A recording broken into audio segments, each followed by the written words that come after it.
దయచేసి అందరూ కూర్చుందాం. ఎవరు కూడా బయటికి వెళ్ళిపోవటానికి ఇష్టపడద్దు. మనం చాలా శ్రేష్టమైనటువంటి సమయంలో ఉన్నాం కాబట్టి అందరూ కూడా శ్రద్ధ కలిగి కాస్త మాట్లాడదు దయచేసి. కొంచెం ఇంకా ఎదురు సర్దుకొని బైబిల్ తీసి ఒళ్ళో పెట్టుకొని జరగండి. ఇంకా కొంచెం స్త్రీలు కొంచెం దారి ఇటు వచ్చేస్తున్నారు, మరలా కొంచెం జరగండి, ఇటు జరగండి. మాట్లాడద్దు, జరగడానికి మాట్లాడాల్సిన అవసరం లేదు. కాబట్టి ఎవరికి వారుగా పక్కన వాళ్ళని కంటే మీకు మీరుగా జరిగిపోతే మంచిది.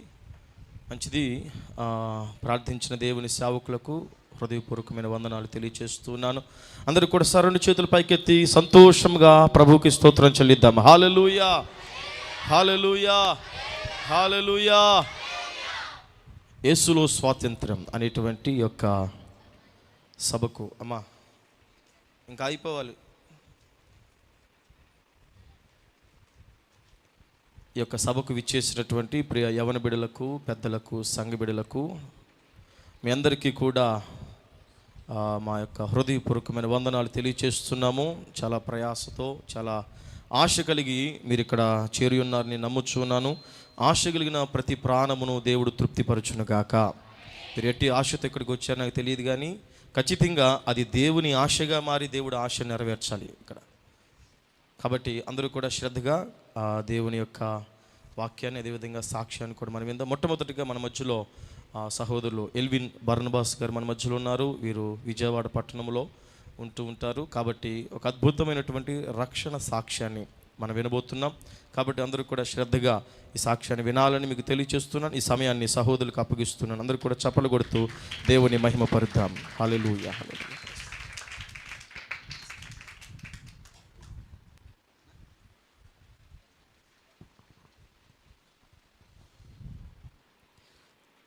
ముందుగా ఏ యోగ్యత అర్హత లేని నన్ను ఈ స్థలంలో నిలబెట్టిన సర్వశక్తి గల దేవాది దేవుడికి కృతజ్ఞతాస్తుతులు చెల్లిస్తున్నాను. అలాగే ప్రేమపూర్వకంగా ఆహ్వానించిన ప్రవీణ్ అన్న గారికి, రాజేష్ అన్న గారికి ప్రభు పేరిట వందనములు. అలాగే ఈ కూడొచ్చిన దైవజనులకు, చిన్నవారి దగ్గర నుంచి పెద్దలకు, పరిచయం చేస్తున్న పెద్దలకు అందరికీ ప్రభు పేరిట వందనములు. ఈ లోకంలో ఏమైతే చేయకూడదో ప్రతి ఒక్కటి చేస్తూ దేవునికి దూరం అవుతూ పాపమనే శాపంలోనే ఉండేది నా గత జీవితం. అయితే నా బాల్యం నుంచి నేను ఏ రీతిగా ఉన్నాను, దేవుణ్ణి నా హృదయంలోకి ఆహ్వానించక మునుపు నా బ్రతుకు ఏ రీతిగా ఉంది అని చెప్పడానికి మాత్రమే నేను ఇక్కడికి వచ్చి ఉన్నాను, గొప్పలకైతే కాదు. నా పేరు బంగారు సాయి కుమార్. నా తల్లిదండ్రుల పేరు బంగారు అప్పారావు, బంగారు లక్ష్మి. అలాగే నా ఆత్మీయ తల్లిదండ్రుల పేర్లు రెవరెండ్ ఆనంద్ కుమార్, కమల కుమారి. వారి పేర్లు చెప్పడం ఎందుకు చెప్తున్నానంటే, మనుషులు కనపడకూడదు నాన్న, దేవుడు మాత్రమే కనపడాలి అని నా ఆత్మీయ తల్లిదండ్రులు నాకు నేర్పించారు. ఎవరో అమ్మ ఆ అబ్బాయి మా చర్చికి వస్తున్నాడు అని చెప్పాడంట. మనిషికి వెళ్ళకూడదు మహిమ, దేవుడికి మాత్రమే రావాలా. అయితే నా పూర్వం చిన్న వయసులోంచి నా తల్లిదండ్రులు, మాది విజయవాడ ప్రాంతం, గుణదల మేరీమాత గుడి మీ అందరికీ తెలిసిందే, దానికి వెనకమాలే మా ఇల్లు అన్నమాట. నా తల్లిదండ్రులకి 3 సంతానం. నాకంటే ముందుగా 2 ఆడపిల్లలు, 3వ వ్యక్తిని నేనే మగపిల్లవాడిని. మగపిల్లవాడు కదా అని నా తల్లిదండ్రులు ఎంతో గారాబంగా పెంచుతూ వచ్చారు, చాలా బాగా. మా కుటుంబ స్థితి ఎలా ఉండిద్దంటే, మా తల్లిదండ్రులు పనికి వెళ్ళకపోతే పూట గడవదు.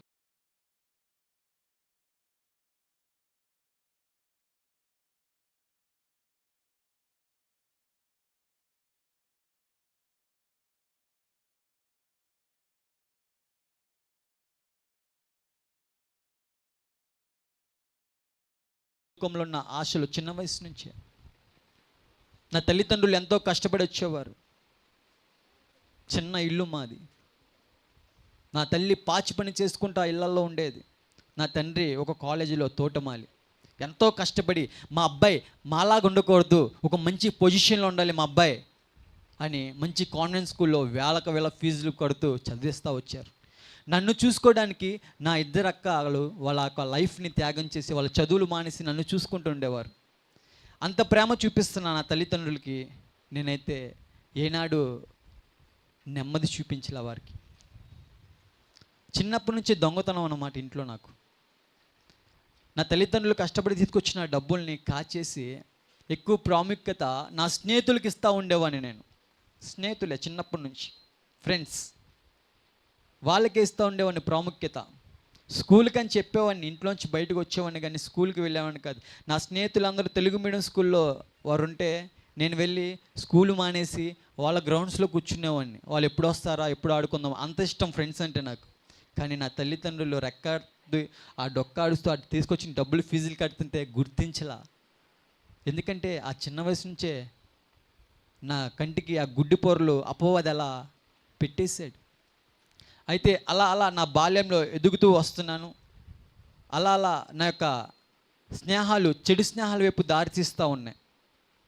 అలా అలా నా యవ్వనప్రాయం టీనేజ్లోకి వస్తూ ఉన్నాను. ఈ లోకంలో సినిమాలు ప్రభావం నాలో బలంగా పనిచేస్తూ ఉండేదన్నమాట. బలంగా ఆ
ఉండి అని ఎత్తుక్కుంటూ ఉండేవాడిని.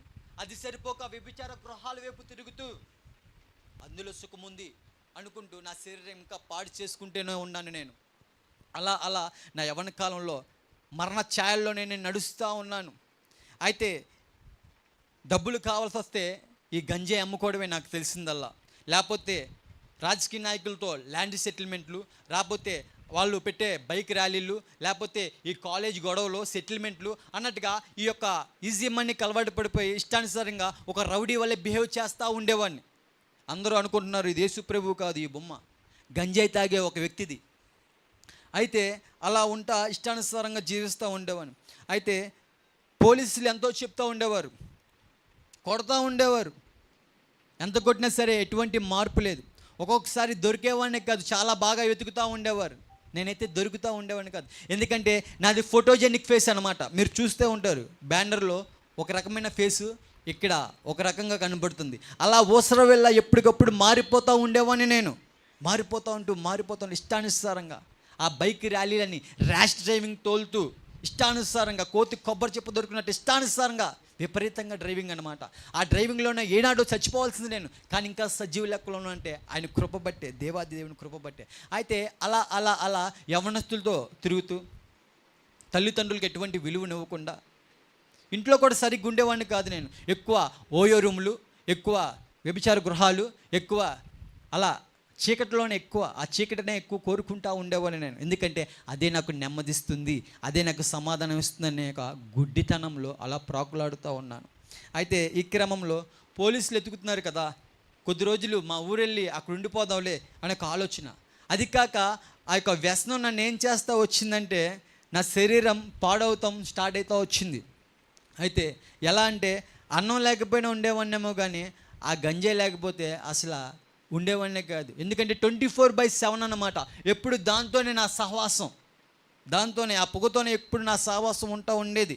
ఆ పొగలోనే నా జీవితం అంతా ఇంతే, ఇందులోనే ఎంజాయ్ విత్ గంజాయ్ అనుకుంటా ఉండేవాడిని నేను. అలా అలా నేను వైజాగ్ వెళ్ళాను. ఒక దినాన వైజాగ్ వెళ్ళాను.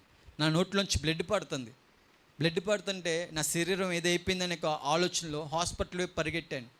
ఇక్కడ తీరా చూస్తే ఈ యొక్క చెస్ట్ భాగం అంతా స్కానింగ్ చేపిస్తే 2 మసిబొగ్గుల్లో ఉన్నాయి. ఎందుకంటే ఆ యొక్క వ్యసనంతో అటువంటి కృషి అన్నమాట నాది. అయితే అక్కడికి వెళ్ళిన తర్వాత అక్కడ నా స్నేహితుడు సూర్య, వాడి పేరు, తను కూడా నాతో పాటు తిరిగేవాడు, నాతో పాటు తాగేవాడు, తందనాలు ఆడేవాడు, అన్నీ బాగుండేవి. కానీ ఒక దినాన నా స్నేహితుడు నిజమైన దేవుడు యేసు ప్రభు వారిని తెలుసుకొని నా దగ్గరికి వచ్చి అంటాడు, మామా నేను సత్యం తెలుసుకున్నారా, నేను ఈ పాప బంధకాల నుంచి జయించా, ఈ మందులోంచి జయం పొందుకున్నా మామ, నా బ్రతుకు మారిందిరా, నీ బ్రతుకుని మార్చుకో, ఎందుకు నీ జీవితాన్ని అలా పాడు చేసుకుంటావు అంటా వచ్చాడు నా స్నేహితుడు.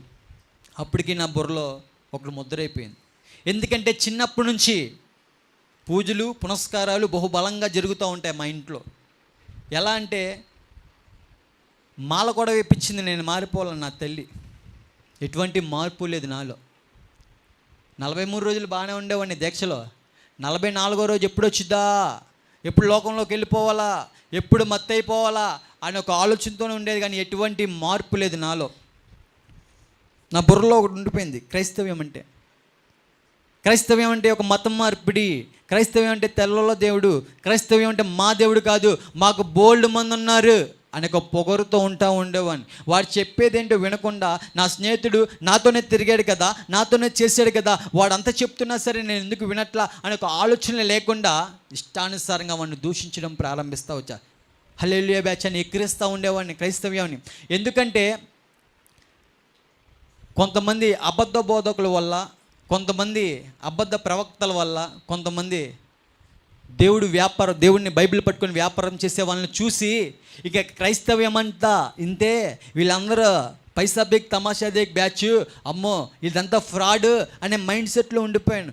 ఎవరో అన్నారు మత మార్పిడని, నేను కూడా మత మార్పిడని నమ్మేసాం, కానీ అసలు వాట్ ఈస్ వాట్ అని తెలుసుకోలేకపోయా. ఎందుకంటే అపవాది ఆ గుడ్డితనంలో నన్ను అటు రీతిగా ఆ బంధకాల్లో బంధింపబడిపోయి నేను ఉన్నాను.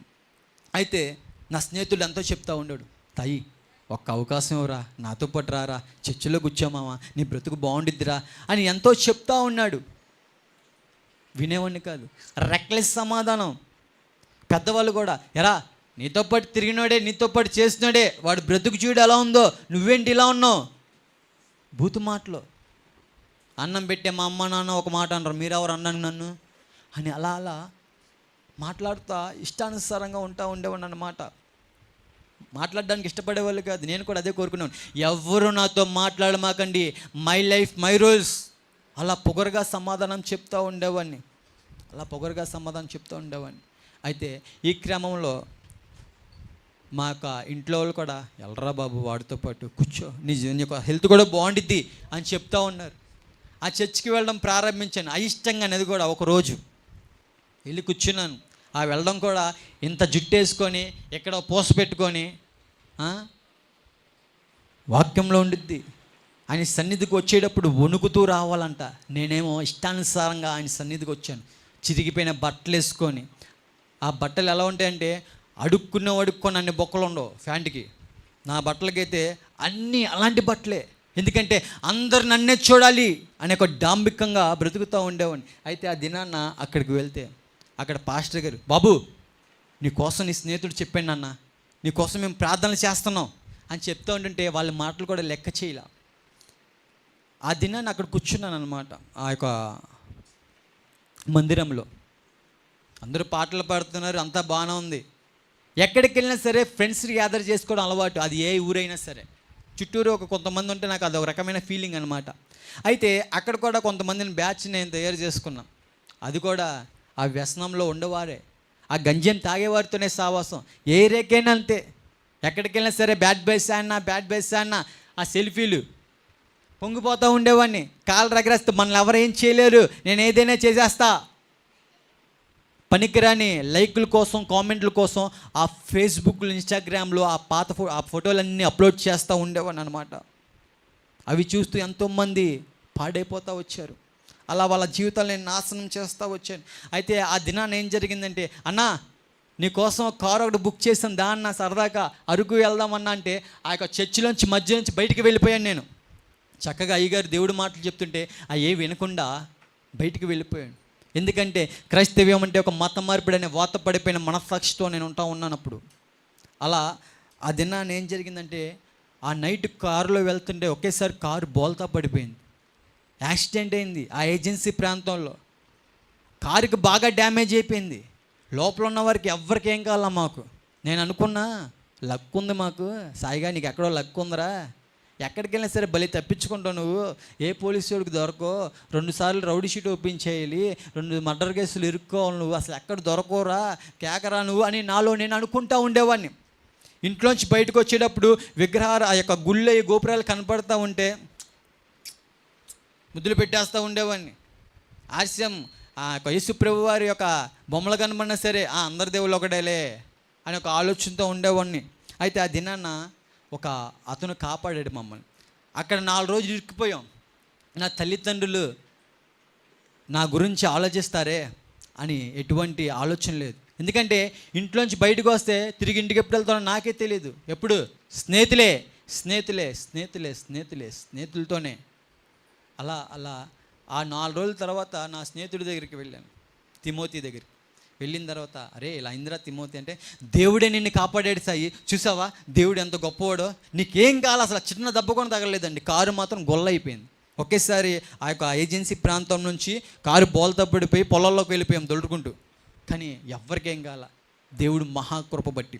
అయితే ఎప్పుడు దేవుడి గురించి చెప్తుంటే నా స్నేహితుడు వాడు మొహం మీద ఆ యొక్క గంజాయి పొగని ఊదుతూ, నాకు చెప్పమాక అని వాడిని దూషిస్తూ ఉండేవాడిని. ఆయన కూడా నా స్నేహితుడు క్రీస్తు ప్రేమను చూపిస్తూ నాకు మంచిగా చెప్పాడు తప్ప ఎక్కడ తను అసహించుకోవాలనని. నేను బాగున్నాను, నా స్నేహితుడు కూడా బాగుండాలి అనే ఒక ఆలోచనతో నా స్నేహితుడు ఎంతో ప్రయత్నిస్తుంటే అపవాది బంధకాలు ఉన్న నేను వాడిని దూషిస్తూనే వచ్చాను. అయితే ఇంకా నా శరీరం బలహీనపడతా వచ్చింది. ఫుడ్ సరిగ్గా వెళ్ళట్లేదు. ఎందుకంటే చెప్పాను కదా, అన్నం లేకపోయినా ఉండేవాడినేమో కానీ ఆ వ్యసనం లేకపోతే ఉండేవాడిని కదా. దానికి అంత బానిస అయిపోయాను నేను. నా వల్ల కావట్లే ఆ బంధకాల నుంచి బయటికి రావడానికి. అక్కడి నుంచి కొద్ది రోజులు వాడితో పాటే చర్చికి వెళ్ళడం ప్రారంభించాం. ఆదివారం వస్తే చక్కగా రెడీ అయిపోయేవాడిని, చక్కగా మందిరంలోకి వచ్చేవాడిని, కూర్చునేవాడిని. వాళ్ళు పాటలు పాడుతుంటే నేను కొంచెం చప్పట్లు కొడుతూ ఉండేవాడిని. దేవుడి వాక్యం చెప్తూ ఉండేవారు దైవజనులు. నేను చక్కగా ఈయన చెవితో విని ఈ చెవితో ఇలా వదిలేసేవాడిని. ఏది నా హృదయంలోకి నేను ఆహ్వానించేవాడిని కాదు. అంత భారభర్తంగా వారు చెప్తున్నారే, ఏ వినకుండా వచ్చామా వెళ్ళామా అన్నట్టుగా ఉండేది నా బ్రతుకు. మళ్ళీ ఆ యొక్క ఆరాధన అయిపోయిన తర్వాత ఆ చర్చి నుంచి బయటికి వెళ్ళిన తర్వాత యథావిధి మామూలే, యథావిధి బూతుమాటలే, యథావిధి ఇష్టానుసారంగా లోకానుసారంగా జీవించడమే. నేను ప్రతి ఒక్క డ్రగ్లో పీస్, సమాధానం ఎక్కడ దొరికిద్ది, నాకు నెమ్మది ఎక్కడ దొరికిద్ది అని ప్రతి ఒక్క డ్రగ్లో వెతుక్కుంటూ ఉండేవాడిని. కానీ ఆ యొక్క వైజాగ్ ప్రాంతం కసింకోట గ్రామంలో అక్కడ ఆ చర్చిలో అక్కడ వెళ్తున్నప్పుడు ఒక రకమైన నెమ్మది వస్తూ ఉండేది. ఈ క్రమంలో ఏంటంటే మరొక అమ్మాయి పరిచయమైంది నాకు. మరొక అమ్మాయి పరిచయమైంది. ఇంకా ఫేస్బుక్లో ఎమ్మటనే అమ్మాయిని కలిసేయాలి, నేను విజయవాడ వచ్చి పాపం చేసేయాలి అనే ఒక ఆలోచనతో అక్కడ నుంచి విజయవాడ వచ్చేసాను. నాకు అంతా సెట్ అయిపోయింది. I'm all right, I'm fine, నేను మా అమ్మలు గుర్తుకొచ్చేస్తున్నాను, నేను బయలుదేరుతున్నా అని వారికి అబద్ధం చెప్పేసి నేను అక్కడ నుంచి వచ్చేసాను. అయితే విజయవాడ వచ్చేసిన తర్వాత ఒక సొంత తీర్మానం ఒకటి చేసుకున్నాను. స్నానం చేస్తేనే ప్రార్థన చేసుకోవాలా, లేకపోతే లేదు. ఎందుకంటే అందరి దేవుళ్ళు ఒకటేలే, అందులో ఈయన కూడా ఒకటేలే అని ఒక ఆలోచనలో ఉండేవాడిని నేను. అయితే ఆ క్రమంలో ఏం జరిగిందంటే స్నానం చేసేవాడిని, ఆ 2 నిమిషాలు ప్రార్థన ఏదో చేసుకునేవాడిని. ఆ ప్రార్థన కూడా భక్తికరంగా కాదు, స్వార్థంగా. నేను బాగుండాలి, నాకేం కాకూడదు, నేను ఏ పోలీసుడు దొరకకూడదు, ఇదే ప్రార్థన. స్వార్థం. అలా నేను ఆ యొక్క ప్రార్థన చేస్తూ స్నానం, ప్రార్థన, వెళ్ళి పాపం, అలా ఇష్టానుసారంగా ఓయో రూముల్లో తిరుగుతూ ఇంకా నేను చేసేదే కరెక్టు, నేనే రైట్ అనే ఒక ఆలోచనతో ఉండేవాడిని. ఎప్పుడు నేను చేస్తుంది పాపం అనే ఒక ఎటువంటి గ్రహింపు లేకుండా ఆ గుడ్డితనంలోనే ఉండిపోతా వచ్చాను. నేను చచ్చేదేదో ఎప్పుడో చచ్చేదే కదా, చచ్చే వరకు లైఫ్ ఎంజాయ్ చేయాలి. మనిషి పుడుతున్నాడు, చచ్చిపోతున్నాడు అని మాత్రమే తెలుసు నాకు. చచ్చిపోయిన తర్వాత ఇంకా జీవితం లేదు అనుకుంటా ఆ యొక్క భ్రమలో ఉండిపోతూ ఉండేవాడిని. అయితే ఈ క్రమంలో ఏంటంటే ఇంకా ఈజీగా డబ్బులు సంపాదించాలి. నా లంగ్స్లో చాలా ఒక పొగ ఇన్ఫెక్షన్ ఉండిపోయింది, అది క్లీన్ చేయించుకోవాలి. ఒక హాస్పిటల్లోకి వెళ్తే చాలా వేలు ఖర్చు అవుతూ వస్తాయి. ఇంకా అర్జెంటుగా డబ్బులు కావాలంటే నాకు ఇంకా మరొక దారి లేదు. ఏదైనా మర్డర్ చేయాలా, లేకపోతే ఈ యొక్క గంజాయి వేరే రాష్ట్రానికి తరలించాలి. నేను సెకండ్ ఆప్షన్ ఎంచుకున్నాను అనమాట. ఎలాగో మనకి వచ్చిన పనే కదా, గంజాయి తెచ్చేసుకుందాంలే అనే ఒక దూర ప్రాంతం. ధనాపేక్ష ఎక్కువైపోతా వచ్చింది నాకు. ధనాపేక్ష, వాక్యంలో ఒక చక్కని మాట ఉండిద్ది, ధనాపేక్ష సమస్త కీడుకు మూలం. ఆ కీడు వైపు నేను పరిగెడుతూ ఉన్నాను, కానీ కష్టపడి ఆ డబ్బులు దాచుకొని నా ఆరోగ్యం బాగు చేసుకుందామే అని ఎటువంటి ఆలోచన లేదు నాకు. ఈజీ మనీ, డబ్బు ఉంటే చాలే, అంతా సెట్ అయిపోద్ది, డబ్బు ఉంటే చాలు అనుకున్నా, కానీ డబ్బు ఏది చేయలేదనే విషయం తర్వాత అర్థమవుతూ వచ్చింది. అయితే ఆ క్రమంలో ఏంటంటే ఆ యొక్క మళ్ళీ సెకండ్ లాక్డౌన్ ఆ యొక్క దూర ప్రాంతం, ఏజెన్సీ ప్రాంతానికి పరిగెడుతూ వచ్చాను. వెళ్ళేటప్పుడు నేనేం చేశానంటే గంజాయి కొనుక్కోవడానికి వెళ్ళేటప్పుడు బైబిలు, ప్రేరాలు పట్టుకొని బయలుదేరాను.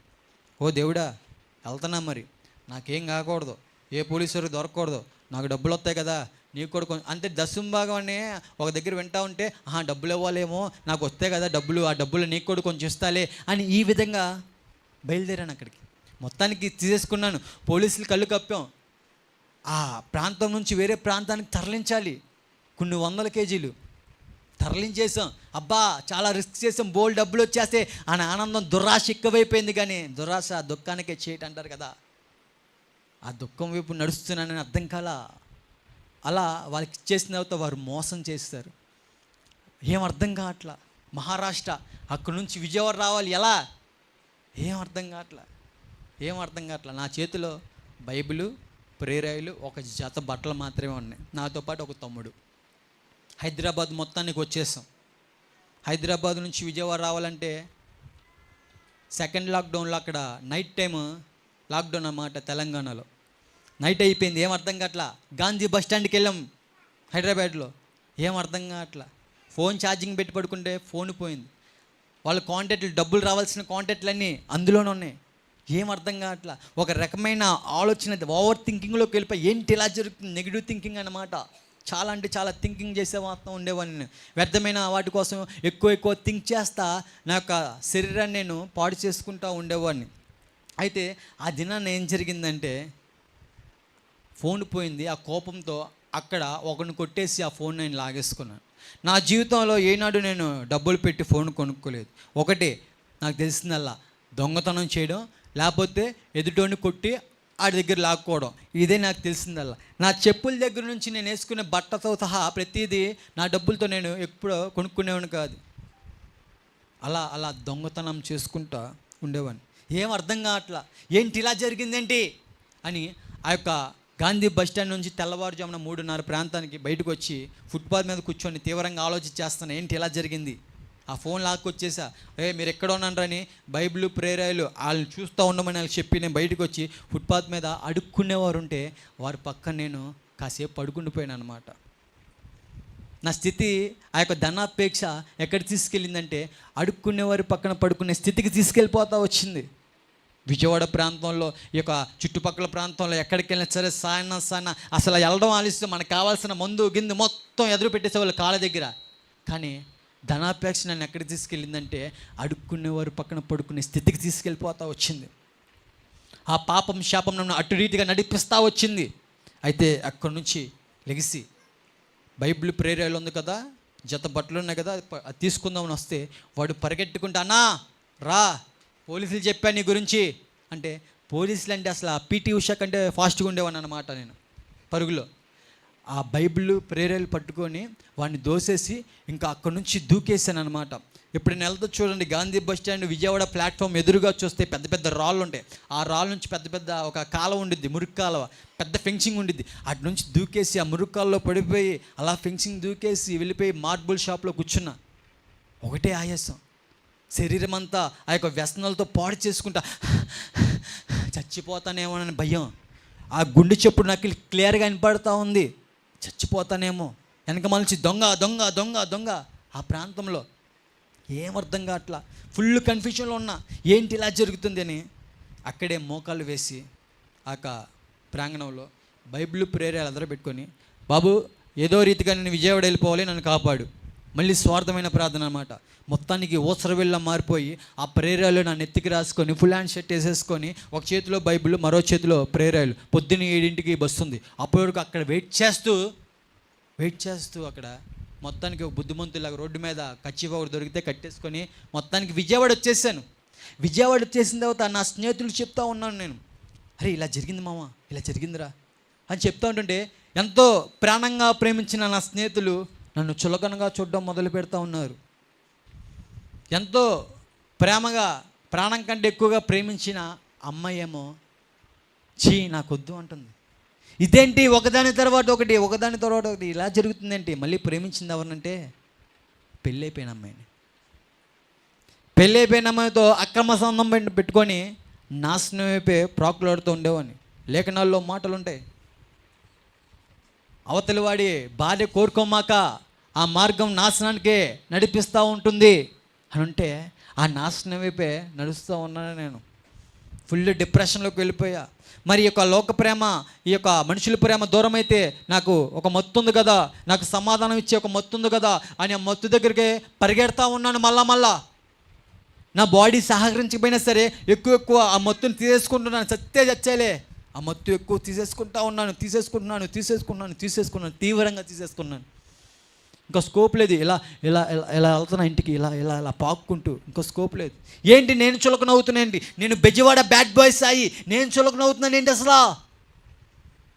ఎక్కడికి వెళ్ళినా సరే నన్ను భయపడేవారు, నేనేంటి చులకనవుతున్నా అని తీవ్రమైన థింకింగ్లోకి వెళ్ళిపోతూ ఉన్నాను. అసలు ఏంటి ఆ అమ్మాయి ఎలా చేస్తుందేంటి అని ఒక రకమైన కోపం ఎవరి మీద చూపించాలి అర్థం కావట్లా. ఇంట్లో వాళ్ళ మీద ఫైర్ అయిపోతున్నా నేను.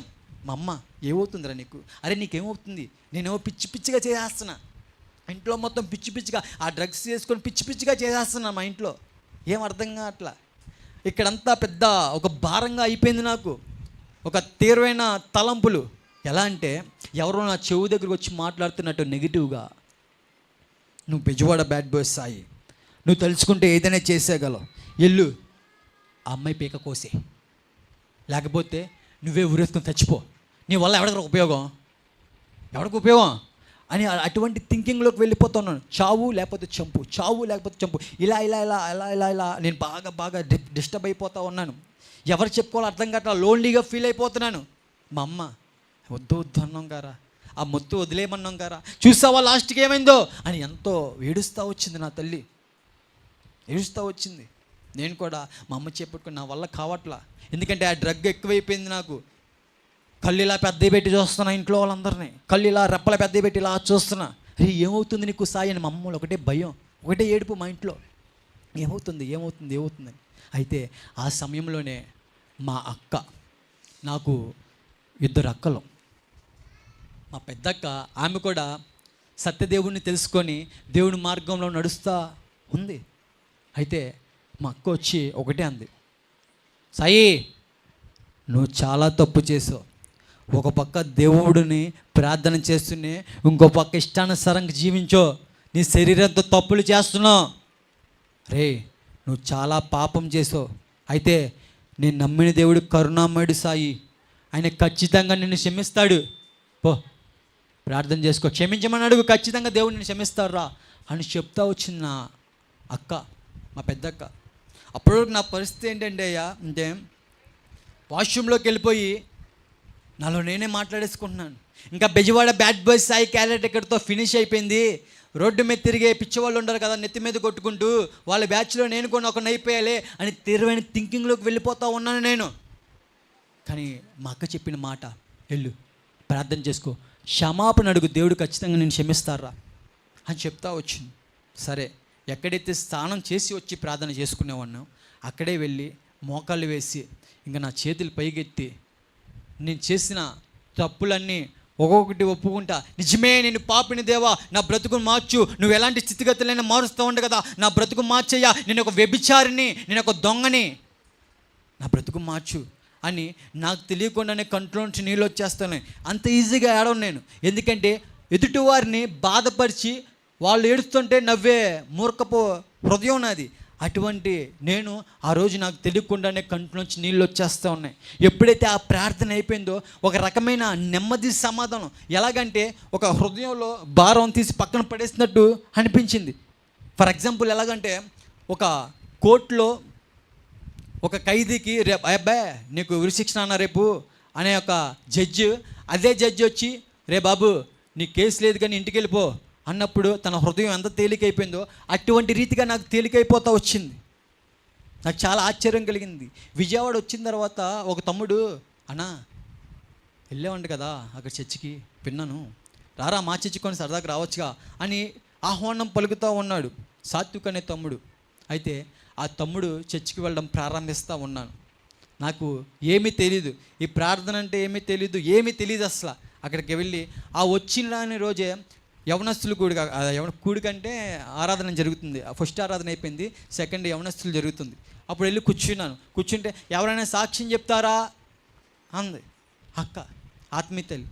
మరి నేను ఎందుకు లేచానో తెలియదు కానీ వెళ్ళిపోయి మైకి పట్టేసుకొని, ఇదిగో దేవుడు ఇలా చేశాడు నా జీవితం పట్ల, నా పరిస్థితి ఇలా ఉంది, ఒకసారి ఇంకా ప్రేయర్ చేయగానే నాకు చాలా నార్మల్ అయిపోయా, నాకు చాలా ఆశ్చర్యం అనిపించింది అని ఆత్మీయతలు చెప్తుంటే ఆమె ఎంతో సంతోషపడుతుంది, ఆమె ఎంతో యేసు ప్రేమను చూపిస్తూ నాతో మాట్లాడుతూ వస్తుంది. నాకు ఆలోచన లోపల, ఇదేంట్రా ఏమో నాతో ఇలా మాట్లాడుతుంది, ఆ మందిరంలో ఉన్న యవనస్తులు కూడా తెలుసుగా నా సంగతి ఏంటో, నాతో మాట్లాడడానికి ఇష్టపడరు కదా, ఏమేంటి ఇంత చక్కగా మాట్లాడుతుంది అని నాలో నేను క్వశ్చన్ వేసుకుంటా ఉన్నాను. తర్వాత వ్యర్థమైన వాటి కోసం ఎక్కువ ఆలోచిస్తూ ఉండేవాడిని ఒకప్పుడు నేను. అయితే నా ఆలోచన మారింది. ఎలా అంటే నేను నమ్ముకున్న వాళ్ళు నేను చాలా ప్రేమించా కదా, నోరు తెరితే శివుడు తప్ప ఇంకో మాట ఉండేది కాదు నా జీవితంలో. శివరాత్రి వస్తే అది నా రాత్రిలా ఫీల్ అయిపోతూ ఉండేవాడిని నేను. ఒక అఘోర ఏ రీతిగా అయితే ఉంటాడో అటువంటి రీతిగా ఒక కోల్డ్ బిలీవర్ అన్నమాట నేను శివుడికి. అటువంటి రీతిగా బిలీవ్ చేస్తూ ఉండేవాడిని. నేను ఆ స్థితిలో ఉన్నప్పుడు వాళ్ళు ఎవరు రాలేదేంటి, నేను తిట్టిన దేవుడు వచ్చాడేంటి, నేను దూషించిన దేవుడు వచ్చాడు, ఎవరైనా ఎవరు యేసుప్రభు వారు, ఎవరు అసలు అనే ఒక ఆలోచన రేగుతూ వచ్చింది నాలో. అయితే ఆత్మీయ తల్లి దగ్గరికి వెళ్ళి ఇంకా ఆమె అంది, నాన్న ముందు తెలుసుకో, ఆయన గురించి తెలుసుకో, ఆయన గురించి తెలుసుకో ముందు. వైఎస్ జగన్మోహన్ రెడ్డి అందరికీ తెలుసు, అందరికీ తెలుసు వైఎస్ జగన్మోహన్ రెడ్డి. కానీ వైఎస్ జగన్మోహన్ రెడ్డి గురించి తెలియదు ఎవరికి. యేసుప్రభు వారు అంటే అందరికీ తెలుసు, కానీ యేసుప్రభు వారి గురించి తెలియాలి అని చెప్తా ఇంకా నా ఆలోచన మారుతూ వచ్చింది. ఎవరు యేసుప్రభు? నా ఆత్మీయ తల్లి. దేవుణ్ణి అడుగు, దేవునితో ఎక్కువ మాట్లాడు, దేవునితో ఎక్కువ సహవాసం చేయి, దేవుడు అంటే ఏంటో తెలుసుకో అని చెప్తా వచ్చింది. అయితే ఒక దినాన్న ఏం జరిగిందంటే, ఎక్కువ వినడం కంటే చూసే దాంట్లో మనిషి ఎక్కువ నమ్ముతాడు. సో నేను కూడా యేసుప్రభు వారి సినిమాలు చూడడం మొదలు పెడతా ఉన్నాను. అందులో నేను చూసిన cinema passion of the Christ. Passion of the Christ అని ఆ సినిమా చూడడం మొదలు పెడతా ఉన్నాను. చూసినప్పుడు యేసుప్రభు వారిని తీవ్రంగా కొడుతున్నారు. ఆ సీన్లు చూడడానికి కూడా నేను ఇష్టపడలేకపోతాను. ఇలా అంటున్నా, బాబు ఏంట్రా బాబు అనే ఒక ఆలోచన. ఎందుకంటే అది ఒక డూబై అయ్యి ఉండొచ్చు, కానీ నేను చూడడానికి ఇష్టపడలేకపోతాను. అమ్మో ఏంటి ఇలా ఉంది, అసలు చూడలేకపోతున్నా. నాకు అనిపించింది, యేసుప్రభు వారు నిజంగానే ఇంత చేశారా నా కోసం? యేసుప్రభు వారు నిజంగానే ఇంత చేశారా? పాపులను రక్షించడం కొరకే నేను భూలోకానికి వచ్చి ఉన్నాను. నిజంగా నాలాంటి పాపిని క్షమిస్తాడా యేసుప్రభు వారు? నేను ఒక వ్యభిచారిని కదా, నేను ఒక దొంగని కదా, నేను అందరినీ బాధ పెట్టే కదా, నాలాంటి పాపిని కూడా క్షమిస్తాడా దేవుడు అంటే? క్షమిస్తాడు. దైవజనులు మాట్లాడుతూ ఉంటుంటే ఏంటి నా గురించి ఎవరు చెప్పేశారనికి అనుకుంటుండేవాడిని. కానీ తర్వాత అర్థమైంది, ఆయన ద్వారా దేవుడు నాతో మాట్లాడుతున్నాడనే సంగతి. ఆయన ప్రేమ, యేసుప్రభు వారి ప్రేమ, ఆయన చేసిన త్యాగం నన్ను కదిలించేసింది అనమాట.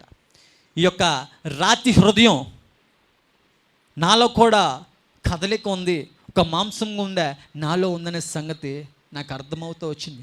ఆయన చేసిన త్యాగం ఎలాంటిదంటే, నేను కూడా ప్రేమించేవాడిని, అమ్మాయిల్ని ప్రేమించేసి నా యొక్క లవ్ ప్రూవ్ చేసుకోవాలని కోసేసుకొని ఐ లవ్ యూ అని రాసేసి, నాకంటే ఇంకా బాగా నిన్ను ఎవడు ప్రేమించలేడు అని ప్రూవ్ చేసుకునేవాడిని. కానీ నేను చూపించే 2-3 బొట్లకే నేను అంత ఫీల్ అయిపోతే, యేసుప్రభు వారు తన శరీరం మొత్తం ఆఖరి బొట్టు లేకుండా నాలాంటి పాప కొరకు, మనలాంటి పాపల కొరకు చనిపోయాడు. అది గుర్తిరిగినప్పుడు నా వల్ల కాలేక, ఇంత చచ్చిపోయావు దేవా నా కోసం, నువ్వు ఇంత దూషించానా నేను నిన్ను, ఇంత దూషించాను. హల్లెలూయా బ్యాచ్ అని ఎక్కిరించా కదా. దేవుడు ఎన్నోసార్లు అవకాశాలు ఇస్తూ వచ్చాడు. నేను చిన్నప్పుడు రోడ్డు మీద గోళీలు ఆడుకుంటుంటే సండే స్కూల్కి లాక్కెళ్ళిపోయారు, పాపల కోసం వెళ్ళిపోయేవాడిని నేను. దేవుడు అక్కడే అవకాశం ఇచ్చాడు నాకు, గుర్తెరగల. తర్వాత పాస్టర్ల ద్వారా నాన్న అది జీవితం కాదు అని హెచ్చరిస్తుంటే వినలా. అప్పుడు కూడా దేవుడు అవకాశం ఇస్తున్నాడు. కానీ నేనేం చేశా, అపవాది బంధకాల్లో ఉండి పాస్టర్ గారిని దూషించాను, పచ్చి బూతులు తిట్టా వచ్చాను పాస్టర్ గారిని. ఎందుకంటే మతం అనుకున్నా, వీళ్ళందరూ ఇంతారా బాబు అనుకున్నా. కానీ ఎప్పుడైతే వాక్యం ధ్యానించడం, ఎప్పుడైతే దేవునితో సహవాసం చేయడం, వాక్యము ప్రార్థన, నేను ఆత్మీయతలతో అనేవాడిని, అక్క ప్రార్థన అంటే ఎలా చేయాలి, ప్రార్థన అంటే ఏంటి? ప్రార్థన అంటే పెద్ద డైలాగ్ కాదు నాన్న, ప్రార్థన అంటే పెద్ద డైలాగ్ కాదు.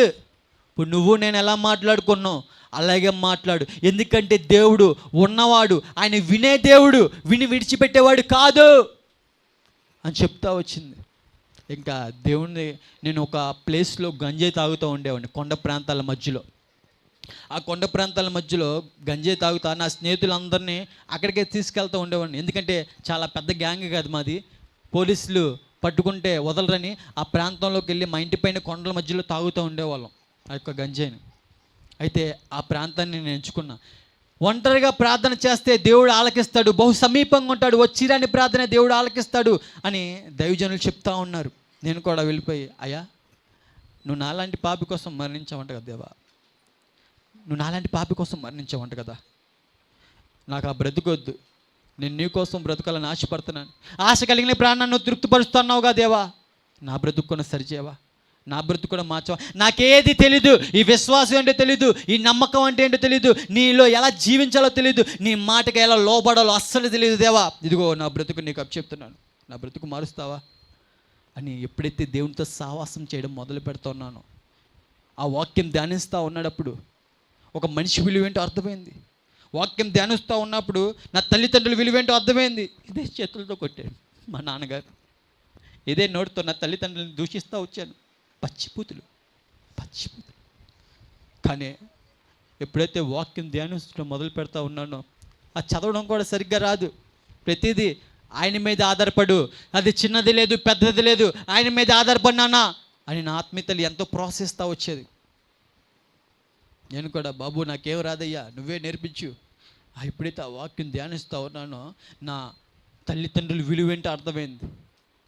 ఒక సహోదరి రోడ్డు మీద వెళ్తూ ఉన్నప్పుడు బండి మీద వెళ్తూ వాళ్ళ బాడీ పార్ట్స్ మీద కొట్టే బ్రతుకు నాది. కానీ వాక్యం ధ్యానిస్తున్న తర్వాత అర్థమైంది వాళ్ళకి ఎంత విలువ ఇవ్వాలో, వాళ్ళకి ఎంత విలువ ఇవ్వాలో సంగతి అర్థమైంది. ఈ యొక్క సొసైటీని ఎలా చూడాలో, ఈ సొసైటీలో ఎలా జీవించాలో దేవుడు వాక్యమే నేర్పిస్తూ ఉన్నాడు. ఈ లోక ప్రేమేమో చావు లేకపోతే చంపు, చావు లేకపోతే చంపు అని ప్రేరేపిస్తూ ఉంటే, దేవుని ప్రేమ నాలాంటి మనలాంటి పాపుల కోసం చనిపోయిన సంగతి బాగా నా హృదయాన్ని తాకేస్తూ వచ్చింది. ఒక వాక్యం నన్ను బహుబలంగా అలా పట్టేసుకుందనమాట. మార్కు సువార్తలో 15వ అధ్యాయంలో ఒక మాట ఉండుద్ది. యేసు ప్రభు వారిని ఉదయం 9 గంటలకి సిలువేశారు అన్నారు. అయితే 33 వాక్యంలో చూసుకుంటే ఆ యొక్క 3 గంటల వరకు ఆ సిలువలో దేవుడు వేలాడుతూ ఉన్నారు. నాకు ఆలోచన వచ్చింది, చర్చిలో కూర్చోవాలంటే 2-3 గంటలు ఇబ్బంది పడిపోతాను నేను కూర్చోడానికి నేను అంత ఇబ్బంది పడిపోతా. ఎప్పుడెప్పుడు పాస్టర్ గారు అసలు అవగొట్టేస్తారా, ఎప్పుడు వెళ్ళిపోతామో నాకు ఆలోచనతో నేను ఉంటాను. కూర్చోడానికే 9 గంటల నుంచి 3 వరకు ఎలా ఉన్నావు దేవుడా నువ్వు? అలా ఏలాడుతూ ఏ రీతిగా ఉన్నావు నాలాంటి పాపి కొరక అంటే, వాక్యం ధ్యానిస్తూ ఉన్నప్పుడు నేను నిన్ను ప్రేమిస్తున్నాను. యాకోబుని అందరూ మోసగాడు అంటా ఉంటే, నన్ను కూడా మా ఇంటి దగ్గర అందరూ వేలైతే పెద్ద వేస్ట్గాడాడు. నిజంగా, ఎందుకంటే నా ఆయాశాలు అలా ఉండేవి, వాస్తవంగా అలా ఉండేవాడిని. కానీ నేను ఎక్కడైతే తలదించుకున్నానో దేవుడు అక్కడే తలెత్తుకునే పాత్రగా చేస్తూ ఉన్నాడు. ఎప్పుడైతే ఆయన వాక్యం ధ్యానించడం, ఆయనతో సావాసం ఎప్పుడైతే చేస్తున్నా ప్రతి విషయంలో నెమ్మది సమాధానం దొరుకుతూ వచ్చింది. నాకు ఈ లోకంలో దొరకని ఆనందం నాకు నిజమైన దేవుళ్ళలో దొరికింది. అప్పుడు అర్థమైంది మనల్ని సృష్టించిన వాడే మనల్ని బాగు చేయగలడనే సంగతి. అప్పుడు అర్థమైంది ఈయనే నిజమైన దేవుడు అనే సంగతి. వీటిలో పెట్టాను అది. అలా డ్యాన్స్లు వేస్తూ ఆ ట్యూబ్లైట్లు తింటూ అది తిప్పుతూ అందరిని అట్రాక్ట్ చేస్తూ ఉండేవాడిని. కానీ అది కాదు జీవితం. నిజమైన జీవితం దేవుళ్ళలోనే ఉందనే విషయాన్ని నేను తెలుసుకుంటా ఉన్నాను. ఆ దేవుని త్యాగమే నా బ్రతుకు మారుస్తూ వచ్చింది. నా తల్లిదండ్రులు ఎంతో దుఃఖిస్తూ ఉన్నాను, కానీ ఈ దినాన నా తల్లిదండ్రులు ఎంతో హ్యాపీగా ఉన్నారు, ఎంతో ఆనందంగా ఉన్నారు. మా తల్లి అయితే సంవత్సరం వరకు రాలా.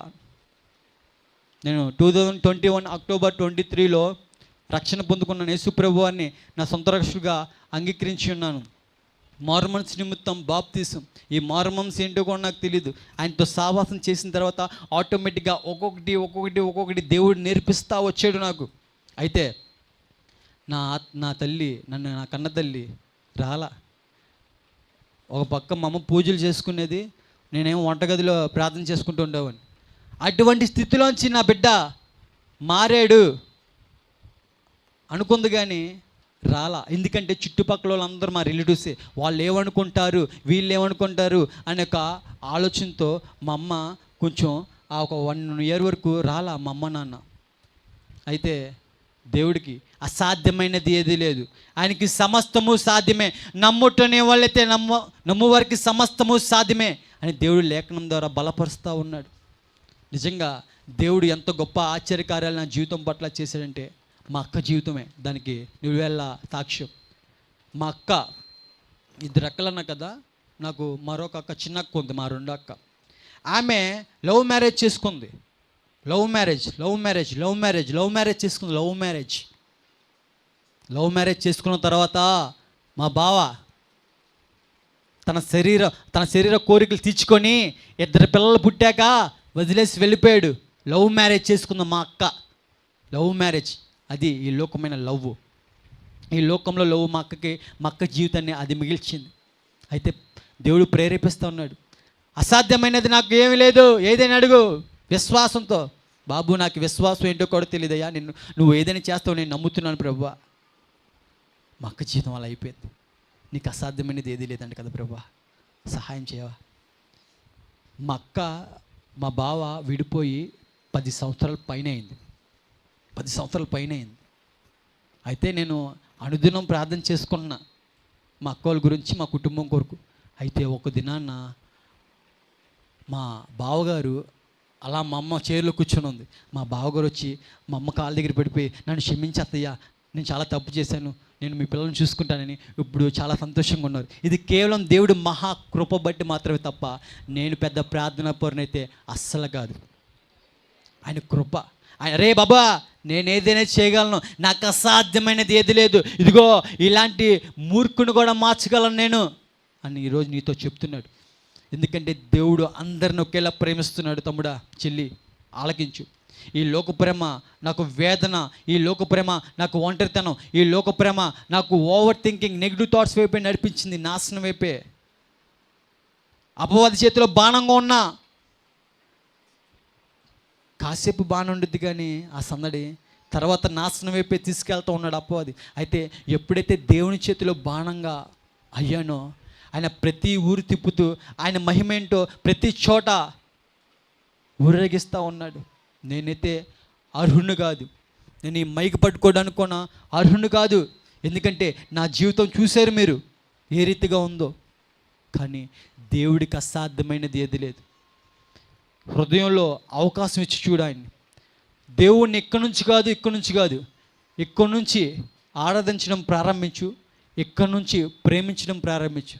నా ఆత్మీయతలు అంది, దేవుణ్ణి ప్రేమించరా అప్పుడు భలే ఉండిద్ది అని చెప్తా ఉంది. నేనన్నా అమ్మాయి కనపడిద్ది అక్క ప్రేమెత్తా, దేవుడు అక్కడ కనపడతాడు అని నేను. దేవుడిని ముందే ఉన్నాడని నమ్ము, ఆయన నీ పక్కనే ఉన్నాడు నమ్ము, ప్రేమిస్తాడు. నిజంగానే ఆ దేవుని ప్రేమ రుచి చూసిన తర్వాత ఆటోమేటిక్గా నాలో చేంజెస్ నాకు అర్థమవుతూ ఉన్నాయి. నా చేతిలో బైబిల్ ఉండిద్దని నేను ఎప్పుడు ఊహించలా. కానీ ఎప్పుడు నా చేతిలో ఆ గంజే సిగరెట్లో ఉండేవి. కానీ దినాన్న ఆయన జీవం గల వాక్యం ఉంది. పనికిరాని పాత్రని పనికొచ్చే పాత్రగా చేశాడు దేవుడు.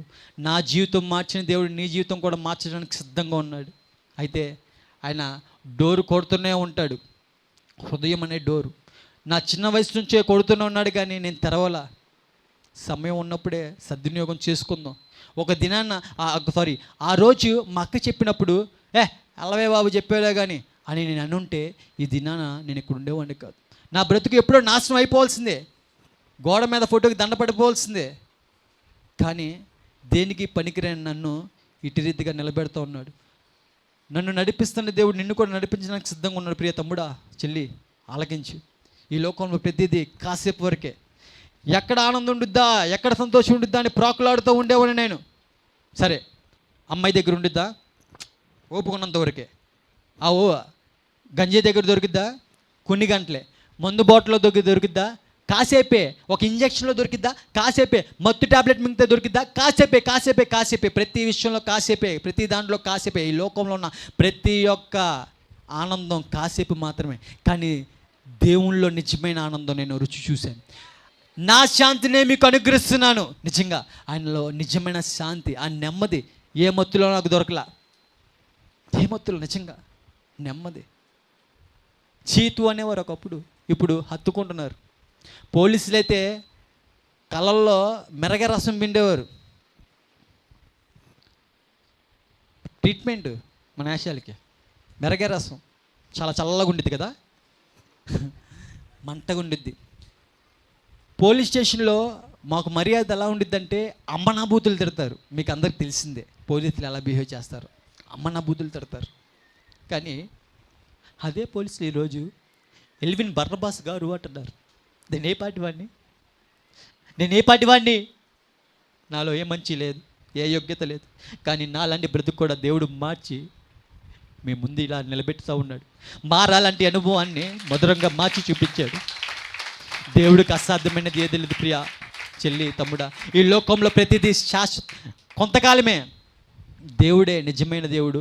ఆయన శాశ్వత కాలం. ఆయనతో ఉంటేనే మన జీవితం బాగుపడుతూ ఉంటుంది. నిజమే, స్వాతంత్రత అంటే ఆయనతో ఉంటేనే. ఆయనతో లేకపోతే అది స్వతంత్రత కాదు. దేవుడిని నమ్ముకున్న తర్వాత శ్రమలు వచ్చే, శోధనలు వచ్చే, లేనిపోయిన కేసులు పెడుతున్నారు నా మీద.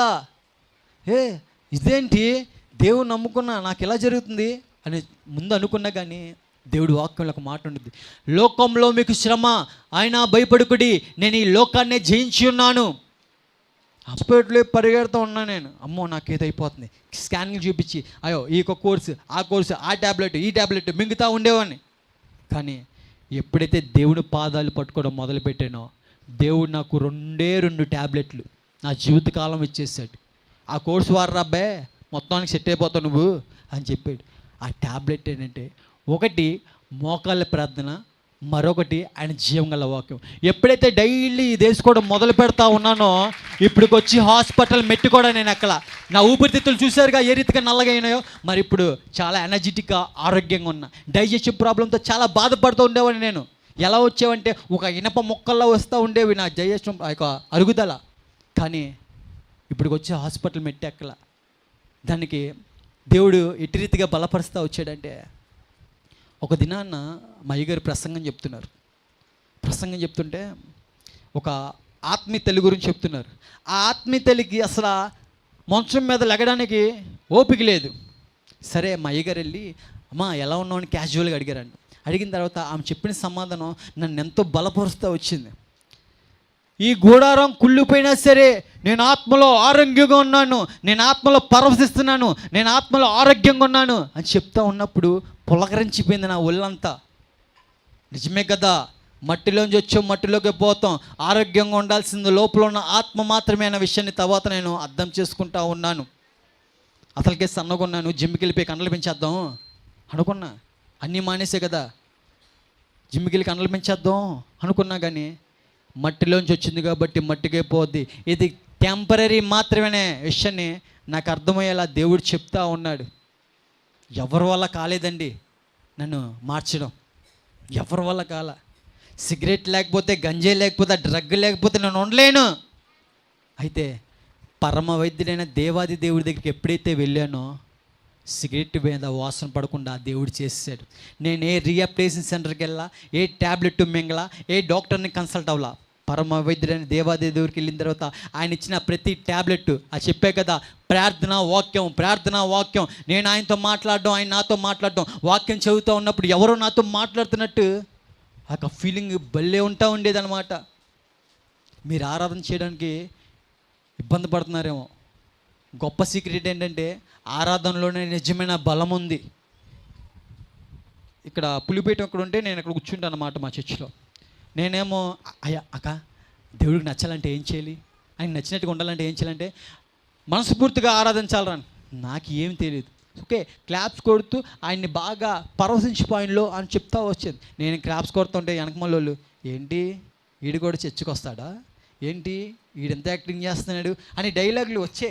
కానీ వాళ్ళు నోరు మూసేసుకునేలా దేవుని ఉంచేపెడతా వచ్చాడు సంఘంలో నన్ను. ఎవరో దయచేసి మొహమాట పడద్దు. ఎందుకంటే ఆయన ఇచ్చిన తలంతులు ఆయన కోసం వాడితే మనకే ఆశీర్వాదం. ఎవరో చూస్తున్నారని ఎప్పుడు అనుకోమాకండి. ప్రియా సహోదరి, సహోదరుడా, ఆలకించండి దేవుడి మాటలు. ఆయనకు లోబడడం రాదా? ఎలా లోబడాలో ఆయన్ని అడగండి. నాకైతే ఏమీ రాదు. ఎంత మైకి పట్టుకొని మాట్లాడడం కూడా రాదు. మా ఆత్మీయతలు నేర్పింది ఒకటే, నాన్న వెళ్తున్నావు కదా, ప్రేయర్ చేసుకుని వెళ్ళిపో. ప్రేయర్ ఎక్కడికి వెళ్ళినా సరే ప్రేయరే. ప్రాక్టీస్ అవ్వమాక. ప్రాక్టీస్ అయితే నీకొక్కడికో ఉపయోగపడిద్ది. ఇతరులకు ఉపయోగపడాలంటే నీ మాటలు ముందు ఆయన కాళ్ళు పట్టుకొని అప్పుడు బయలుదేరు అని చెప్పడం నేర్పిస్తూ వచ్చింది నా ఆత్మీయతలు. సరే, నేను ఇంకా చక్కగా బాప్తిసం తీసుకున్నాను, దేవుళ్ళో నీటి బాప్తిసం తీసుకున్నాను. డైరెక్ట్గా పరలోకం వెళ్ళిపోతానా అనిపించింది. కానీ నా ఆత్మీయతలు అంది, అరే యోహాన్ గారు అంటారు కదా, నేనైతే నీటిలోనే బాప్తిసం ఇస్తాను, నా వెనకమాల వచ్చేవాడు ఆత్మలోను అగ్నిలోను బాప్తిసం ఇస్తాడు అని మా ఆత్మీయతలు ఎలా చెప్పిందంటే నాకు, అరే బాబు పాస్టర్ గారు నీటిలో ముంచేస్తారు, బాగానే ఉంది. మరి ఆత్మలో ఎవరో, ఆత్మలో అగ్నిలో బాప్తీసం తీసుకోవాలి. అవి ఎవరు ఇస్తారక్క? దేవుడు మాత్రమే ఇస్తాడు. స్టార్టింగ్లో నాకు అవేమీ తెలియదు. చర్చికి వెళ్ళిన తర్వాత ఒక్కొక్కరు ఆత్మలో పరవశించిపోతున్నారు. అసలు ఒక్కొక్కరు ఏడుపుతో ప్రార్థనలో, ఏంటి వీళ్ళు యాక్టింగ్ చేస్తున్నారా, జెండు బామ్ ఏమైనా రాసేసుకున్నారేంటి కళ్ళకి అనుకున్నా. ఆ క్వశ్చన్ కొని చేసా, ఏంటక్క వాళ్ళందరూ యాక్టింగ్ చేస్తున్నారా అంది. ఆమె నవ్వుతూ అంది, ఎందుకు ఆ మాట ఏంటంటే, నువ్వు రుచి చూసిన తర్వాత నీకు అర్థమవుతుందిరా బాబా అందులో ఎంత ఆశీర్వాదం ఉందో. క్లాప్స్ కొట్టి ఆత్మలో పరవశించిపోతూ ఉంటుంటే, ఏంటి దెయ్యం పట్టిందా ఏంటి వీళ్ళకి అనుకున్నా. కానీ ఆ యొక్క అనుభవం నేను పొందుకున్న తర్వాత అర్థమైంది, అందులో ఎంత బలం ఉందో, ఎంత శక్తి ఉందో. ప్రతి ఒక్కరూ దేవుడికి నచ్చినట్టుగా ఉండాలనే దేవుడు ఆశపడుతున్నాడు. అరే బాబా, ఆ నరకం నాశనపుత్రుడికే, ఈ లోక అధికారికే. ఈ లోక అధికారి అంటే అపవాదికి మాత్రమే నరకం అంటే. అసలు నరకం అంటే ఏంటిరా బాబు అని ఆలోచిస్తూ ఉన్నప్పుడు, అక్కడ పురుగు చావదు, నిప్పు ఆరదు, స్టైల్గా సిగరెట్ తాగడం బాగా అలవాటు. ఆ ఫోటోలు పెట్టానయ్యా, స్టైల్గా సిగరెట్లు. ఎలా అంటే దాన్ని రింగేసి దాన్ని మళ్ళీ ముక్కులోంచి ఇలా లాగుతా, అంత స్టైలు సిగరెట్. సర్లే అని ఒక అగ్గుపుల్ల వెలిగించి చేతి కింద ఇలా పెట్టా.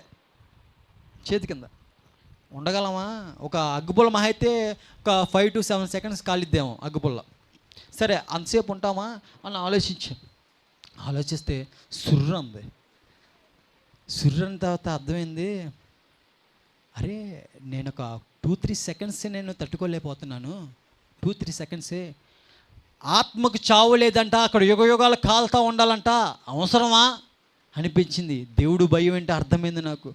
ఓల్డ్ స్టేట్మెంట్ చదువుతూ ఉన్నప్పుడు పాత నిబంధన ఆయన రోషం ఏంటో అర్థమవుతూ వచ్చింది. మా బాబోయ్, ఇటువంటి దేవుణ్ణా నేను ఇటు రీతిగా హేళన చేశా, ఇటువంటి దేవుణ్ణా, భయం పుట్టుతూ వచ్చింది. దేవుడు అంటే ఏంటో భయం పుడుతూ వచ్చింది. ఎందుకంటే ఆయన హృదయాంతరంగాలు ఎరిగిన దేవుడు. చక్కగా వైట్ బట్టలు వేసేసుకొని మీకు విపరీతంగా మాటలు చెప్పేస్తుంటే పైరూపం చేస్తే అనే సూపర్ అని మీరు అనుకుంటున్నారు. కానీ దేవుడు అంతరంగం చూస్తున్నాడు అనే విషయాన్ని నేను ఆనాడు గుర్తెరిగినప్పుడు వణుకు పుడతా వచ్చింది నాకు. ఒక దినాన్ని ఏం జరిగిందంటే, ఇలాగే సాక్ష్యం చెప్పడానికి పిలిచారు నన్ను. ఎలా చెప్పాలో తెలియదు, ఏమి చెప్పాలో తెలియదు నాకు. ప్రార్థన చేసుకొని వెళ్ళరాంది, కానీ కలవరపడిపోతున్నాను. ఎలా చెప్పాలి, నాకు ఎటువంటి ప్రజెంటేషన్ తెలియదు కదా, ఎలా చెప్పాలి అని చెప్తాను. అలా మూల కూర్చొని ఉన్నాను నేను చైర్లో. ఒక ఆయన వచ్చి ఎవరు రాలా, నేనే స్టార్టింగ్ వెళ్ళి కూర్చొని తీవ్రంగా ఆలోచించేస్తున్నాను. నాలో నేనే మాట్లాడేసుకుంటున్నా. నాలో ఏమైతే ఉందో నేను పక్కనోడు చెప్తే కానీ తెలియదు, వాడు చెప్తేనే కదా వాడికి అర్థమైద్ది. అయితే ఆ రోజు ఆయన వచ్చాడు, ఒక ఆయన పాస్టర్ గారు. ఒక ఆయన వచ్చి పక్కన కూర్చొని ఇలా భుజం మీద చేసి యాకోబు గురించి చెప్తున్నాడు. నాన్న, యాకోబుని అందరూ మోసగాడు అన్నారు నాన్న. యాకోబుని అందరూ మోసగాడు అన్నారు. కానీ దేవుడు మాత్రం నేను యాకోబు దేవుడిని సాక్ష్యం ఇస్తున్నాడు. భయపడమాక, కలవరపడమాక, ధైర్యంగా ఉండు. ఆయన మాట్లాడుతుంటుంటే నా కళ్ళ నుంచి నీళ్ళు ఆగట్లా. ఈయనకెలా తెలుసు? నా హృదయంలో ఉంది. అర్థమైంది, హృదయాంతరంగాలు దేవుడికి సమస్తం తెలుసనే విషయాన్ని నేను గుర్తెరుగుతూ వచ్చాను. అప్పుడు అర్థమైంది, ఒక సహోదరుని ఏ రీతిగా చూడాలి. మనుషుల దగ్గర నటించా, పోలీసుల దగ్గర నటించా, తల్లిదండ్రుల దగ్గర నటించే, కానీ దేవుని దగ్గర నేను నటించలేకపోయా. నా వల్ల కాలం. ఎందుకంటే ఆయన ప్రేమ నన్ను అంటి రీతిగా మారుస్తూ వచ్చింది. ఆయన ఆ రోషం, ఆయన ఎంత రోషం గల దేవుడో వణుకు పుడుతూ వచ్చింది. దేవుడు చాలా గొప్పవాడు. దయచేసి దేవుడికి విలువ ఇవ్వండి. ఆయన మన కోసమే, మనం చేసిన అతిక్రమలకే ఆయన బలియాగం అయ్యాడు. ఒక్కసారి ఆలోచించండి. 9 గంటల నుంచి 3 వరకు ఎలా ఉన్నాడు. రాత్రి ఆల్ నైట్ ప్రేయర్కి వెళ్ళాం నేను నా స్నేహితుడు. 8 నుంచి 3 వరకు కూర్చోడానికి తెగ ఇబ్బంది పడిపోయా. 9 గంటలు. మరి అదే 9 గంటల నుంచి 3 వరకు దేవాది దేవుడు అలా ఏలాడుతున్నాడు. ఆలోచించండి ఒకసారి, ఎంత ప్రేమిస్తున్నాడు నిన్ను నన్ను దేవుడు. ఆలోచించు ఎంత ప్రేమిస్తున్నాడు. ఈ లోకంలో ఏ లేదు తమ్ముడు, నాశనం వైపు నడిపిస్తుంది. నాకు తెలియక ఆ గుడ్డి పొరలోనే అలా వెళ్ళిపోతున్నా, అలా గుడ్డోళ్ళలాగా. దేవుని దగ్గరికి వెళ్ళిన తర్వాతే ఆ గుడ్డి పొర, ఆ బంధకాల నుంచి విడుదల ఇస్తా వచ్చాడు దేవుడు. నన్ను ప్రేమిస్తున్న దేవుడు నిన్ను కూడా ప్రేమిస్తున్నాడని మరోసారి చెప్తున్నా.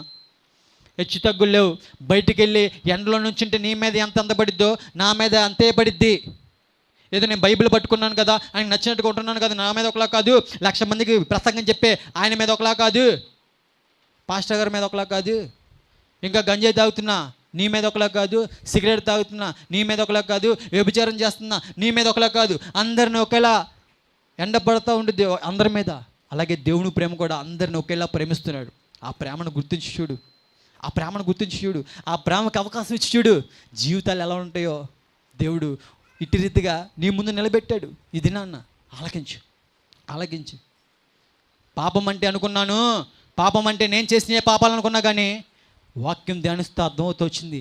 అబద్ధం మాట్లాడిన పాపమే, ఒక స్త్రీని మోహపు చూపుతో చూసిన పాపమే, ఒకరిని కుళ్ళుగా మాట్లాడుకున్న పాపమే. పాపానికి సైజుతో పని లేదు. నేను అబద్ధం ఆడాను, నేను గంజాయి తాగాను, ఇద్దరు ఒకటే దేవుని దృష్టిలో. ఆలోచించండి. ఎందుకంటే ఆయన పరిశుద్ధుడు కనుక మనం కూడా పరిశుద్ధులు అయి ఉండాలని నేను ఆశపడుతున్నాడు. దయచేసి ఆలకించండి. మన వల్ల కాదు పరిశుద్ధులు కావాలంటే, ఆయనతో సహవాసం చేస్తేనే ఆయన మారుస్తూ వచ్చాడు. ఎందుకంటే నేను అన్నీ మానేసి అసలు మారిపోవాలి, అన్ని లెక్కల్లో ఉండిపోవాలి. నేను నా జ్ఞానంతో 10 రోజులు తాగకుండా ఉన్నా, కానీ 11వ రోజు యథావిధి మామూలే కుక్కతో ఒక వంకరలాగా మళ్ళీ కక్కిన వాంతి దగ్గరికి వెళ్ళిపోయాను. దయచేసి అలా ఉండొద్దు. చావో రేవో దేవుడి కోసం బ్రతకండి, ఆయన కోసం జీవించండి. ఆయనకి అసాధ్యమైనది ఏది లేదు. వస్తే శ్రమలో వస్తున్నాయి, ఇప్పటికీ వస్తున్నాయి నాకు, కానీ శ్రమలో కూడా ఆనందించవచ్చు. శ్రమల్లా అనిపించట్లా. ఒకప్పుడైతే ఏదైతే పరిగెడతా ఉండేవాడిని, కానీ ఇప్పుడు అటువంటిది లేదు. స్టార్టింగ్లో పోలీసులు ఇబ్బంది పెట్టారు, లేనిపోయిన కేసులు ఇరికిచ్చారు, కానీ ఎవరైతే కేసు పెట్టారో వాళ్ళే వాపస్ తీసుకున్నారు. దేవుడు అన్నాడు, నాకు అసాధ్యమైనది ఏమీ లేదు. నమ్ముటని వాళ్ళైతే నమ్మువారికి సమస్తం సాధ్యమే. ఇచ్చి చూడు ఒకసారి నీ హృదయాన్ని, ఇచ్చి చూడు ఒకసారి, ఇచ్చి చూడు. నా బ్రతుకు మార్చింది నీ బ్రతుకు ఎందుకు మార్చడు? నేను అంత ఘోరమైన పాపని, నాకంటే నువ్వేం చేసావా? ఏమి చేయలే, కానీ నువ్వు నాకంటే చాలా మంచివాడివి. కానీ చిన్న చిన్న తప్పులు ఉన్నాయి, అవి ఒప్పుకొని విడిచిపెట్టడానికి ఆయన సహాయం పొందుకో. ప్రార్థనలు ఉండు తమ్ముడు, వాక్యంలో ఉండి చెల్లి, చాలు.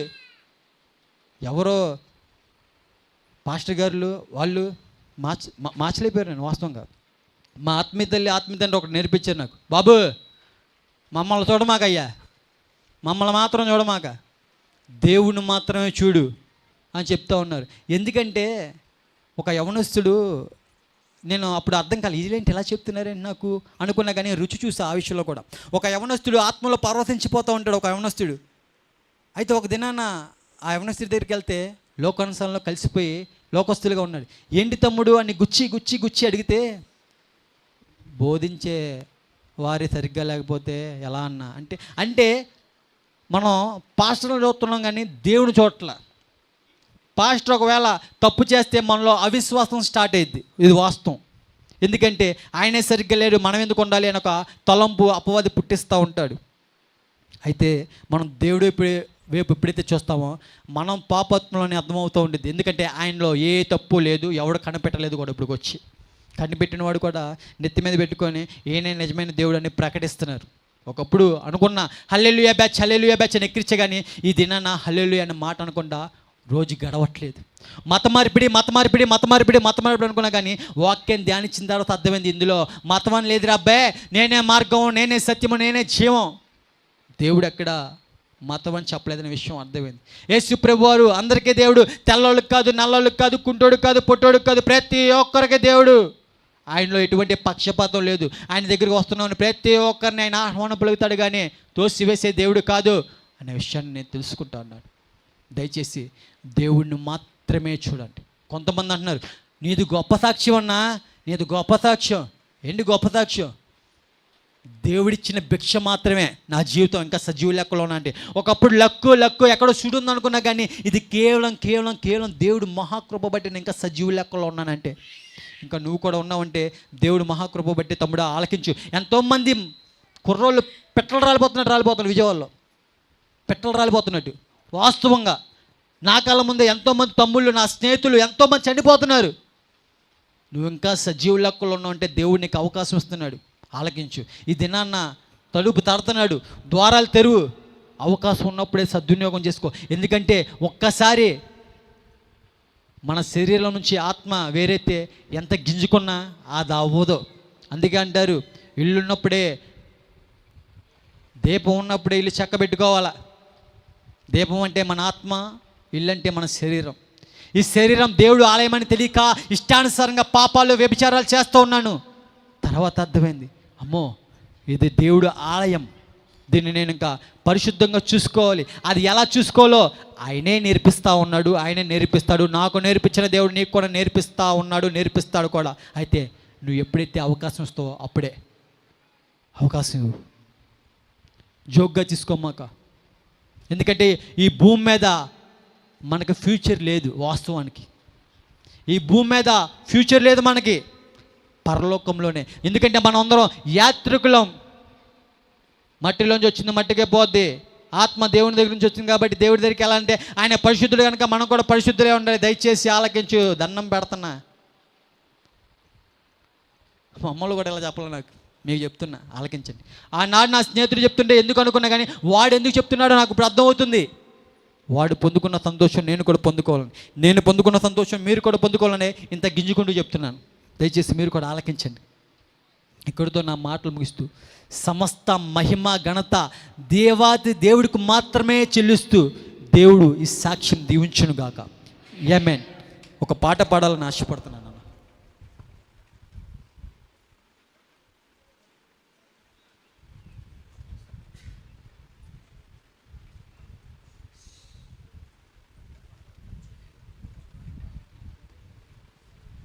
ప్రతి ఒక్కరు నుంచుని దేవుని నామాన్ని మహిమపడు. ఎవరో సిగ్గుపడద్దు దయచేసి, ఎవరో చూస్తారని కాదు. ఎందుకంటే ఎవరో మిమ్మల్ని పరలోకం తీసుకెళ్ళరు, మీరే వెళ్ళాలా. ఎక్కడే ఆరాధించిపోతే అక్కడేం చేస్తాం, మనం ఆరాధించిపోతాం. ఇది నా ఆయనలో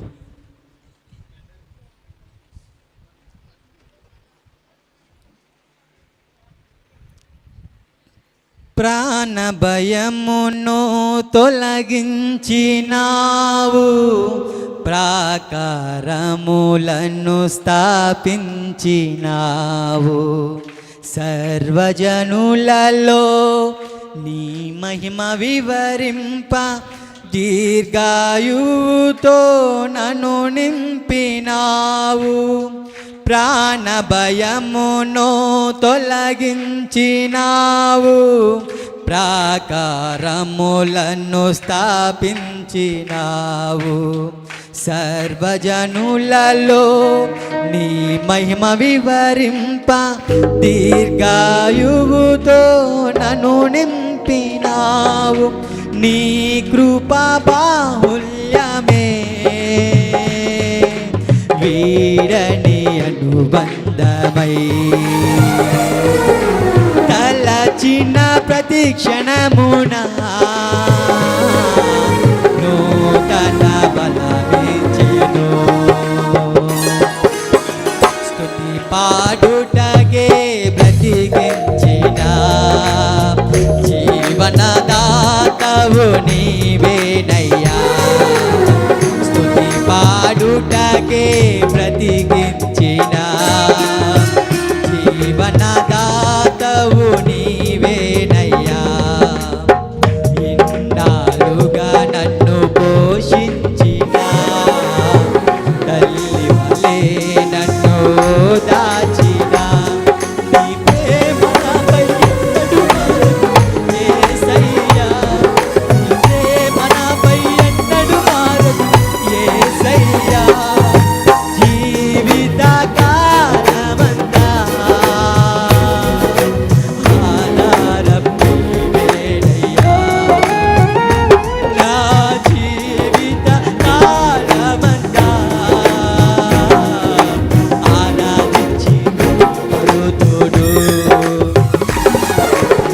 స్తుతి పాడుటకే బ్రతికించిన జీవనదాతవు నీవేనయ్యా.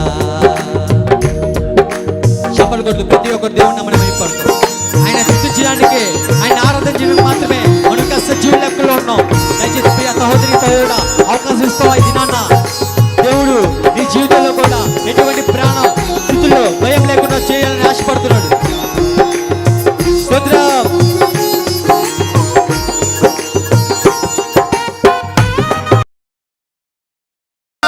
దేవుళ్ళనే ఉంది. దిగులు లేకుండా ఆయన సన్నిధిలో ఆలోచించు. స్తోత్రం.